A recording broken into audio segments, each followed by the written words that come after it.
Welcome to channel American Speakeasy. 6 common phrasal verbs with rip. Like and subscribe to the channel.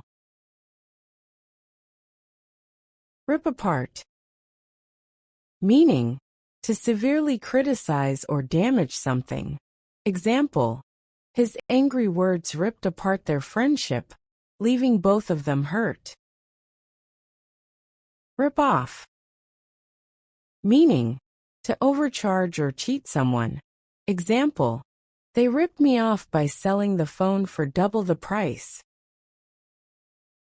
Rip out. Meaning, to remove something forcefully. Example, he ripped out the old carpet before installing the new one. Rip through. Meaning, to move through something with great force. Example, the tornado ripped through the town, leaving destruction behind. Rip up.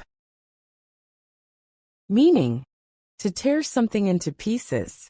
Example, she ripped up the letter after reading it. Rip into.